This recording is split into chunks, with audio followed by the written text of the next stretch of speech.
Good morning, good afternoon, and good evening, wherever you are. I am Gabby Plum of Sensual Seniors, and I'm here to introduce Sensual Seniors and me to you, to let you know who I am, who I am not, and how talking about our sex lives as we get into our autumn years is valuable for so many reasons.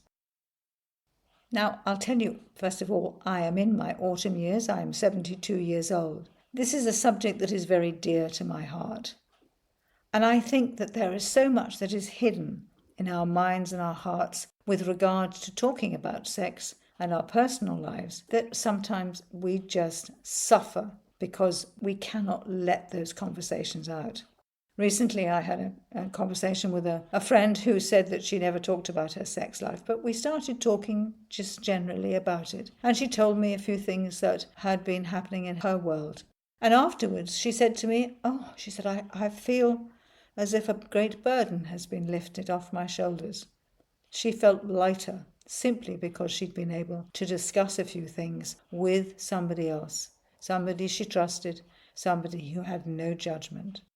Now, there are many reasons for people not being able to talk about sex. Some of them are simple taboos, and other things are those that we've been taught as children, as youngsters and teenagers, and pupils in schools where we've been taught that there are things that you don't discuss. I remember being told that you should never talk about sex, religion, or politics at dinner parties. Well, I'm sure that's a taboo that has been broken many, many times, particularly in the world we live in now. I'm sure people talk about religion and politics as there's so much to discuss, but I don't think they talk about sex at dinner parties, do they? Perhaps it is such a personal subject that many people will not discuss it openly. So Sensual Seniors is actually a lifeline in a podcast. It is designed for people to be able to discuss their issues with me. And it doesn't necessarily mean publicly, because although this is a podcast that will be published, the private talks I have with people don't necessarily have to go into that public realm. What can happen, for instance, is that I could say somebody called me and asked me if pain was normal during sexual intercourse as we get older.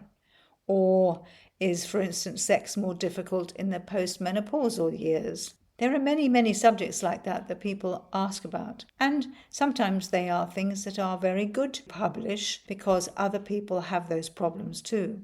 Another one is, how do I talk to my partner about my sexual desires or my changing desires as I get older? Also, there are simple things like having problems because I've got pain in my nether regions. What do I do about it? And there are many, many questions that we struggle to discuss even with our own doctors. So let me tell you a little bit about me. I'll tell you first of all what I'm not. I'm not a doctor.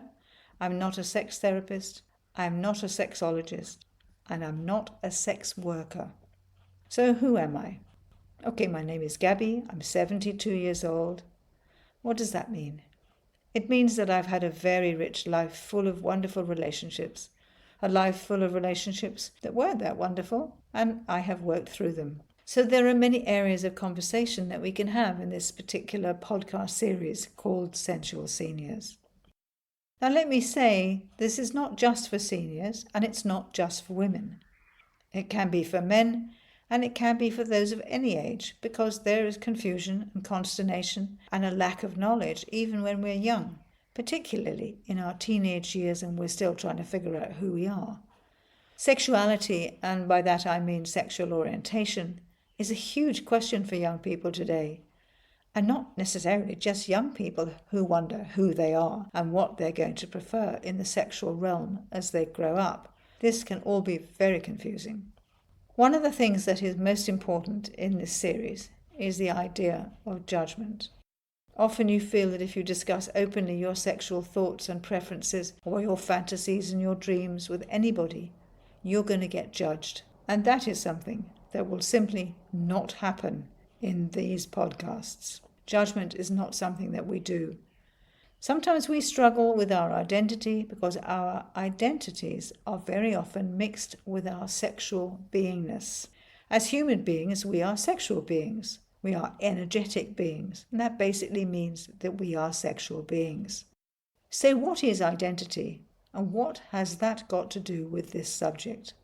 Well, for instance, I'm a female. I have always been a female, but I have had many names. Do those names confer identity? When I change my name, do I change my identity, or am I me all the time? This big question of who I am and who you are is crucial to beginning to understand what makes us tick. I grew up in England in a pretty little leafy suburb about 40 miles south of London. I had a mummy and a daddy, Mary and George Smith, and I was an only child. At some stage during my young life, I was told that mummy had lost 2 babies at full term, and then they had to terminate another baby after she was able to have me. So in fact they told me that I was the only child of theirs who'd survived out of 4, and what a heavy burden that was. Can you imagine? So there was me, this very precious child. But it didn't make any sense to me because I was sent to boarding school at the age of 8. So I spent 10 years of my life in boarding schools of one sort or another. So it didn't really make any sense. If I was that precious, why send me away? But you accept it because it's what you're told, and that's the way it is. But by the time I was 34, I was married, I had 2 little boys, and my husband had been offered the opportunity to go and live in Australia and start a business over there in an area of work that he was particularly good at and was potentially needed in Australia. So we had decided that yes, we would go, and during the necessary business of filling out applications, I found I couldn't find my birth certificate. But I wasn't concerned because we were living in West Sussex in England at the time, which was just down the road from where I had been born. We'd been in Spain for 4 years and in France for 4 years before that, and we had a nice little cottage, and we were looking forward to going to live in Australia. We'd been there for Christmas the year before and we'd loved it. Lots of flies, but hey, it was Western Australia, heaps of flies, but we still loved it and thought that would be a wonderful opportunity. So I wasn't concerned about getting a copy of my birth certificate. I didn't think it would be difficult. So off I trotted. I drove up to Guildford and asked them for a copy, and they gave me a form which I filled out. All very simple. Until about half an hour later, when they came back and looked a little bit worried and said that they couldn't find me. So they asked if I would like to go into the back offices and have a look for myself and see I could go through the files, and I did, but I wasn't there.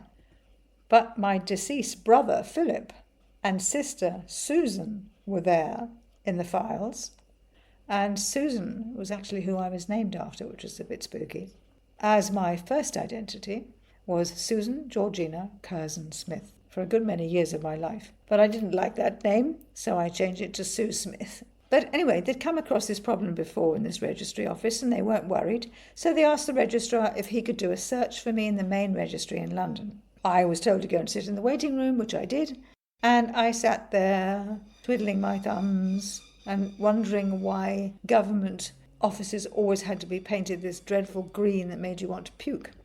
So when he came back out again, he was already pale, but he'd gone even greener. He asked if I'd go into his office, and as I sat down, he took my hands and he started stroking them. Quite hard, actually, stroke, as if he was trying to desperately put off something he had to say. And in fact, he did have to say it. And he said to me, "Mrs. Evans, had it ever occurred to you that you might have been registered under another name?" Well, I just stared at him while he busily kept stroking my hand, and I said, "Well, no, not really. I think many children wonder if they might have been adopted, but not really, no." And he said, "Well, we couldn't find you in the normal children's register in London, but we did find you in the adopted children's register. Now, if you'd like to go out into the waiting room again, I'll get you a form and you can fill it in and you can find out exactly who you are." Oh, what? Wait a minute. I said, "Hang on. What are you saying? Was it my mother with the gardener?" And he said, "No." Or my father with the cleaning lady or the au pair girl?" And he said, "No." And I said, "What, nobody I know?" And he said, "No." Well, can you imagine? I was knocked back on my heels, and it takes something to do that because I don't shock easily. But at that time, I was absolutely shocked, rigid, because I hadn't been told. I had not been told Nobody in my entire life, from parents, friends or parents, my friends of parents, my own friends, teachers, headmistresses, not one single person had ever dropped a tiny clue that I might not be who I thought I was. I found out later that when my mother had lost the 2 babies, who were born and died after only 10 minutes, that she was so demented that the Mother Superior in the hospital where I was born promised Mary that the first baby girl who came into that hospital who was not wanted would go to them. And I was horrified to think that I wasn't wanted, and it started to play heavily on my mind. But I set about finding my birth mother. I became a sleuth, and I eventually found her. And when I told her that this is what I had been told about not being wanted, my mum, Anne, said that she could not have wanted me more, that she and her mother, Mabel, desperately tried to find a way that they could keep me. But in 1952, the stigma about having an illegitimate child was so great, and she was a teacher, that she never could have lived it down. But there's no way in the world that she could ever say that that baby, me, was not wanted. So there I was, learning about my birth mother, Anne. She was a teacher, she was a singer, she was an actor. And she, interestingly, did all these things that I could do. And I was fascinated because here was somewhere where I was learning that I had inherited something from a real parent. She also told me that my father, who was a bit of a ratbag, he'd actually been married to somebody else when he made Anne pregnant with me. He spoke 7 languages fluently. So all the language ability that I had when I was growing up actually had come from him. So this question of who am I took on a whole new meaning. So I can tell you, the tears I shed for that woman who'd had to give her baby away, as well as that poor woman Mary who had lost all those babies, I really cried. Crying has been something that comes to me very quickly. I want to say it's very superficial, but that's not what I mean. It is there at the surface, very easily triggered. So throughout my life, I have spent a lot of time trying to please people, trying to have people accept me, trying to have people like me. I wanted love, I wanted to be appreciated, I wanted to be wanted, and it had eluded me. And not only had it eluded me, but I didn't understand what I was doing wrong. It never occurred to me that the rejection of a child at birth, something that is known as the primal wound, can have such a strong effect on the way a person behaves. But once I knew and had totally understood why my mother had had to give me away, and how I had absolutely forgiven her. There's no way she could have kept me. I understood that. But that rejection banner was still flying. And I had spent many years trying to help people and enable people, particularly men, to do the things that they longed to do. And guess what? Here I am wanting to help women talk about their deepest secrets and their sexual fantasies and their lives and their problems and everything that goes with it. The difference now is that I am aware of my triggers and I'm aware of my motivation, and that makes the biggest difference of all. So this is a very brief description of me. Now, of course, at 72, I am a different person. And I did, in actual fact, reinvent myself after this discovery, when my family and I came to Australia, and I had an opportunity to live my life however I wanted to. And of course, I was a mother, and therefore the mother role was exactly what I did for many, many years. Since then, almost every decade, I reinvent myself again and again. Now, I have read many books that suggest that the life we're living at the moment, or the world that we live in, is changing so fast with the introduction of artificial intelligence that knowing who we are, knowing what we can do, and learning new skills will be something that people will have to do on a regular basis. So it amuses me a little that for the last 10 or 20 years I have been doing that anyway. 18 years ago, I met somebody who wanted to make documentary films about Polynesia. He knew nothing about making films, but I did because I had worked in the film industry in London. So I helped him, and we spent 7 years making documentary films about his favourite, passionate subject. So I reinvented myself as a presenter and an on-camera person talking about a subject that I knew nothing about at the time, but was learning about rapidly and doing what I was told by the director.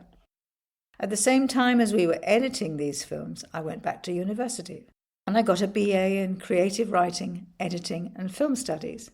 And so for the last 8 years, I have been working as an editor, editing everything from fiction to memoir, historical fiction, many different things that I've worked on, which I've enjoyed greatly. But as I've mentioned, with the arrival of artificial intelligence, much of that work for me has dried up, as writers and authors think that ChatGPT will do the editing job for them for free. I'm not going to make any comments on that. And so I have decided to do one of the things that I've been interested in for many, many years, and that is formally being able to talk to people about their sex lives. And this includes physical issues, any problems they're having, and all the things that go into intimacy and their private lives. What we're hoping to achieve with Sensual Seniors is to provide an opportunity for people, women or men of all ages, to either ring in or email me at gabbyplum@gmail.com, GABI, P for Peter, LU, M for Mike, @gmail.com. Tell me the issue. And then we will organise a Zoom connection so that we can discuss exactly what it is you're having problems with. As I've said, it can be a private conversation, doesn't have to be published, but it will provide a question. And I'm getting a lot of questions already, and some of those I'll be doing podcasts about in the next few weeks. But it will provide another question that can be handled not necessarily with the person whose question it was, but with me talking about how it can be dealt with. I think this is a very important subject. A friend of mine who's a physiotherapist told me that sometimes she gets patients coming in who don't really need a massage or a treatment. They just want to tell her that they have got a new boyfriend and they've just got laid. And sometimes they don't have anybody to talk to. So I am that person for you. And I would like to be the person that you turn to when you need someone to talk to. You know, talking is like touching.